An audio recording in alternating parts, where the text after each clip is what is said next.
أعوذ بالله من الشيطان الرجيم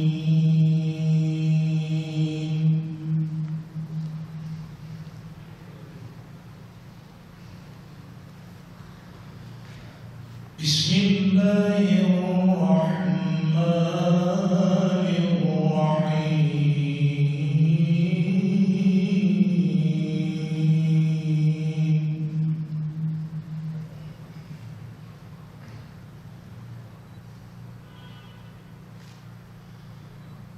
واعلموا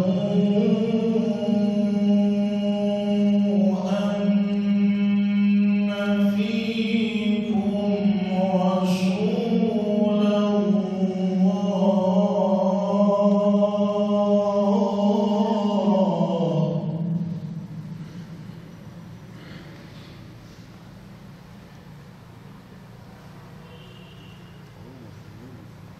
لو يطيعكم في كثير من الأمر لعنتم ولكن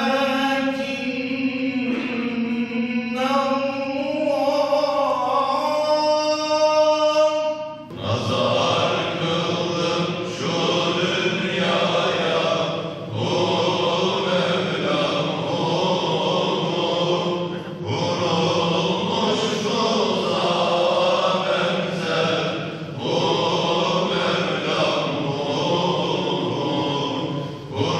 vurulmuş tuzağa benzer, o Mevlam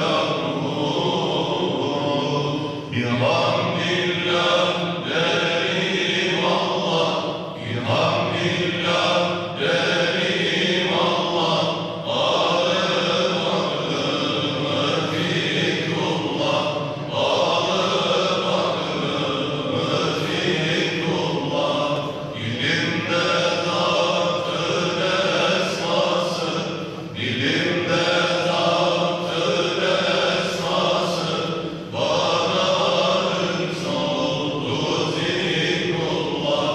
Allah'ın olsa her işin önü, herkese meter, olmayanın sonu. Aşk ile gelindi Allah diyelim, derd ile, gözyaş ile,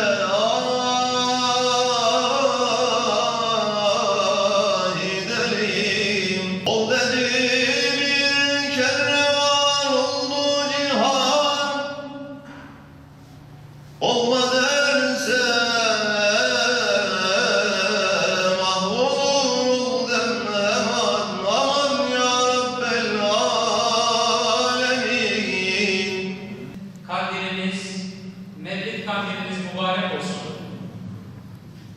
14 asır önce dünyaya teşrif ettiğinde kainatın efendisi nasıl ki cehalet yok oldu, nasıl ki insanlık vahşetten kurtuldu, rahmete erdi, bugün onun beladeti yeniden insanlık için, İslam alemi için, memleketimiz için hayırlar getirsin, bereket getirsin, nice güzelliklerin kapısını aralasın diyerek sohbetimize başlamak istiyorum. Değerli kardeşlerim, milletçe ve ümmet olarak kainatın efendisinin dünyaya teşriflerinin sene-i devriyesinde kainatın efendisi Muhammed Mustafa'yı bir kez daha muhabbetle, tazimle, saygıyla yad ediyoruz. Cenab-ı Hak yaşadığımız müddetçe kalbimizi, gönül dünyamızı onun sevgisi ve muhabbetiyle mamur eylesin inşallah. Değerli kardeşlerim, bir mübarek gecedeyiz. Kainatın efendisini anlıyoruz. Bu mübarek geceyi idrak ederken, bu mübarek geceyi en iyi şekliyle ihya etmenin yolunu gelin hep beraber öğrenmeye, anlamaya çalışalım. Bu mübarek gecede hepimize düşen 3 temel görevi sizlerle paylaşmak istiyorum.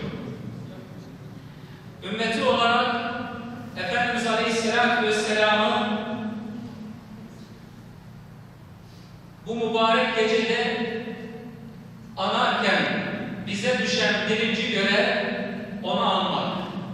İkincisi anlamak, üçüncüsü de yaşamak değerli kardeşlerim. Kıymetli müminler, öncelikli görevimiz anlamak dedik. Elhamdülillah bu konuda bir sorunumuz yok. Resul-i Ekrem Aleyhisselatü Vesselam'a hep muhabbetle yad ediyoruz.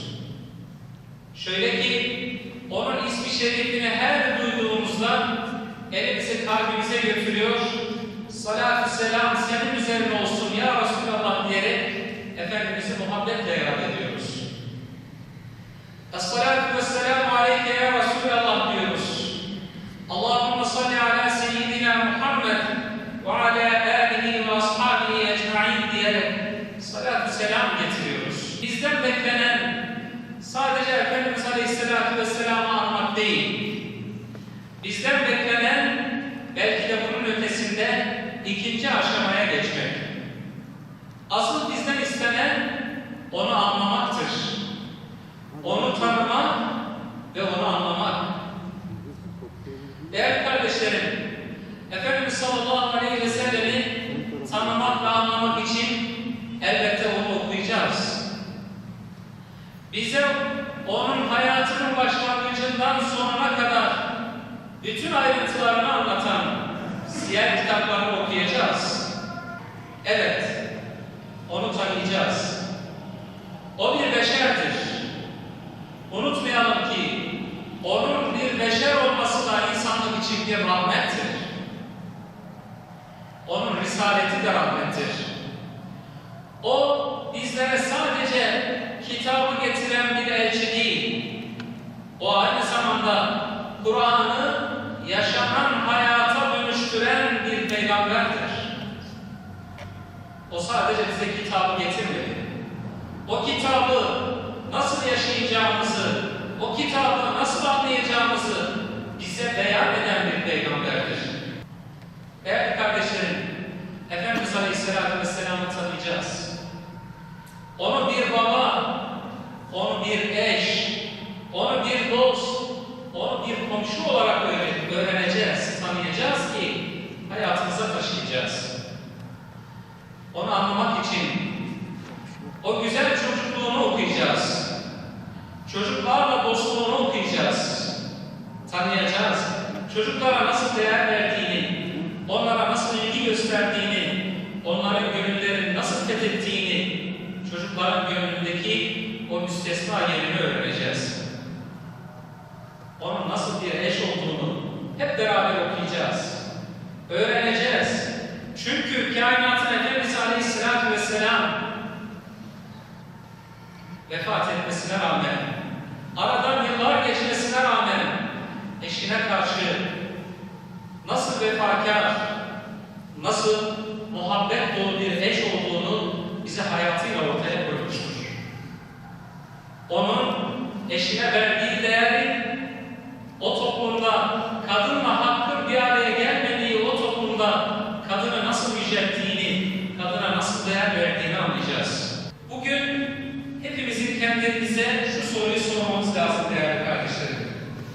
Bugün bizler ümmeti olarak Resulullah sallallahu aleyhi ve sellem'i yeterince tanıyabiliyor muyuz?